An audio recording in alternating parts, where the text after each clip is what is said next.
ವಿಭೀಷಣ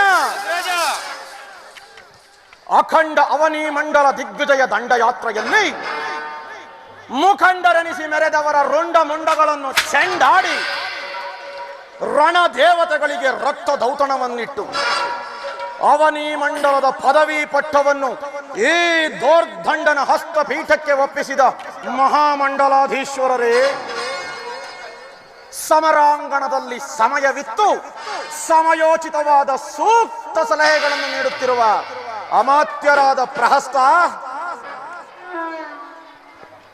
ಈ ಲಂಕಾ ಪೀಠಕ್ಕೆ ಭದ್ರ ಪೀಠದಂತಿರುವ ಛಲದಂಕ ವೀರರೆಂಬ ಬಿರುದನ್ನು ಹೊತ್ತಿರುವ ಹಾಗೂ ಸಮರಾಂಗಣದಲ್ಲಿ ಸಮರ ಸಿಂಹಗಳಂತೆ ಸೆಣಸಾಡುವ ಎನ್ನ ಸಹೋದರರಾದ ವಿಭೀಷಣ ಕುಂಭಕರ್ಣಾದಿಗಳೇ, ಇಂದು ನಿಮ್ಮೆಲ್ಲರ ನಿಸ್ವಾರ್ಥ ನಿಷ್ಠೆಯಿಂದ ತ್ರಿಲೋಕಗಳಲ್ಲಿ ದಿಗ್ವಿಜಯವನ್ನು ಸಾಧಿಸಿ ತ್ರಿಲೋಕ ವಿಖ್ಯಾತ ಪರಾಕ್ರಮೇ ಎಂದೆನಿಸಿ ಮೆರೆಯುತ್ತಿರುವ ಈ ಧೀರ ದಶಕಂಠ ಅಷ್ಟದಿಕ್ಪಾಲಕರನ್ನು ಜಯಿಸಿ ತಂದು ನನ್ನ ಅರಮನೆಯ ಊಳಿಗದವರನ್ನಾಗಿ ಮಾಡಿಕೊಂಡಿರುವೆನು. ನವಗ್ರಹಗಳನ್ನು ಹಿಡಿದು ತಂದು ನನ್ನ ಸಿಂಹಾಸನದ ಮೆಟ್ಟಿಲುಗಳನ್ನಾಗಿ ಅಲಂಕರಿಸಿಕೊಂಡಿರುವೆನು. ಅದು ಅಲ್ಲದೆ ಪಿತಾಮಹನಾದ ಬ್ರಹ್ಮದೇವನಿಂದ ವರಗಳನ್ನು ಪಡೆದಿರುವ ಈ ದುರಧೀರ ದಶಕಂಠ ಸಾರ್ವಭೌಮನಿಗೆ ಅದೇ ಪಿತಾಮಹನು ಪ್ರತಿನಿತ್ಯ ಪಂಚಾಂಗವನ್ನು ಬೋಧಿಸುತ್ತಿರುವೆನು.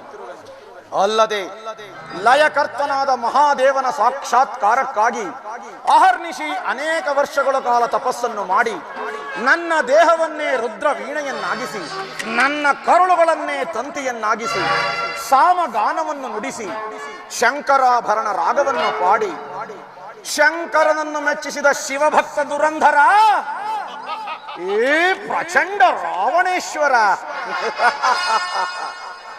ಕೈಕಸ ಮಾತೃಶ್ರೀಯವರ ಸೈಕತ ಲಿಂಗಾರ್ಚನೆಯ ಶ್ರೀರಕ್ಷೆಯಿಂದ ನಮ್ಮ ದಿಗ್ವಿಜಯ ದಂಡಯಾತ್ರೆಗಳು ನಿರಾತಂಕವಾಗಿ ನಡೆದಿವೆ.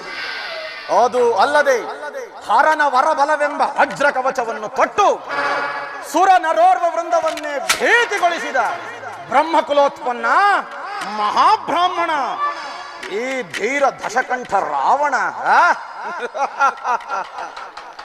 ವಿಶ್ವದೋಳ್ ಹೆಸರಾಂಕಿತ ಸುವರ್ಣ ಲಂಕೆಯನ್ನೇ ಪ್ರತಿಷ್ಠಾಪಿಸಿದ ಅಮರಾವತಿ ನಗರವನ್ನೇ ಅಣಕಿಸುವಂತಹ ಸಂಪತ್ ಸೌಭಾಗ್ಯಗಳಿಂದೊಡಗೂಡಿ ದಕ್ಷಿಣೇಶ್ವರ ಎಂದು ಕೀರ್ತಿಶಾಲಿಯಾಗಿರುವ ಈ ತ್ರಿಭುವನ ಭೀಕರ ಭಯಂಕರ ಪ್ರಚಂಡ ರಾವಣೇಶ್ವರನ ಆಳ್ವಿಕೆಯಲ್ಲಿ ಯಕ್ಷ ರಾಕ್ಷಸ ಗರುಡ ಗಂಧರ್ವ ಕಿನ್ನರ ಕಿಂಪುರುಷರೆಲ್ಲರೂ ಅವರವರ ಕಾರ್ಯಗಳಲ್ಲಿ ನಿರತರಾಗಿರುವರೇ. ಆ ವಿಚಾರವನ್ನು ತಿಳಿಸು ಪ್ರಹಸ್ತ.